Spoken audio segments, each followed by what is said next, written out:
Morning, Pete. It's Stan. Just wanted to provide you with a little bit more detail about what I saw with Preston's pitching mechanics, especially related to the upper half. So here's what I see. When he lifts his leg and he begins to allow those hands to come down, that ball comes out of the glove. I think he does so a little bit early. Those elbows kind of flare out, right? And that ball travels down and shows towards the first baseman, which allows for a little bit longer arm path. Right? The problem with that is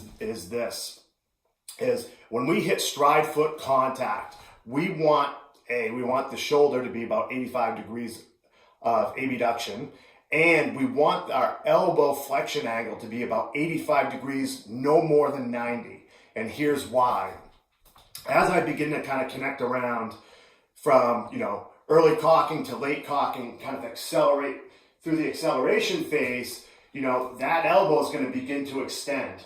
If I'm more than 90 degrees, what we find is guys come to early terminal elbow extension, or what we call early launch.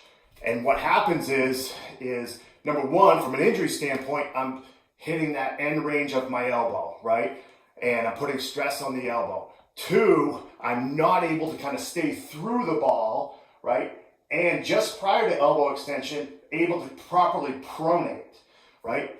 The pronation takes the stress off the elbow and allows me to stay behind the ball and have depth to my pitches, as it relates to my changeup, as it relates to, two-seamers.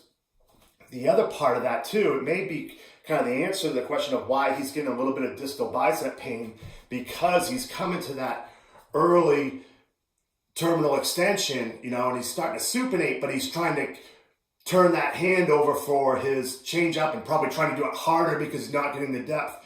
Or if he's got a two-seamer and trying to get that pronation, that he wants to get depth in that pitch. And that's putting a ton of torque on that distal bicep. So that may be one answer to that.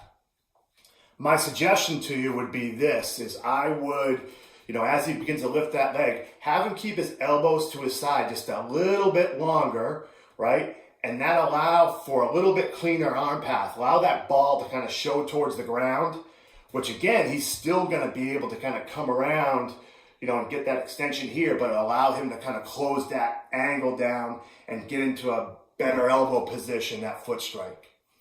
So those are my thoughts. See if that works. If you have more questions, feel free to reach out to me. Have a good day.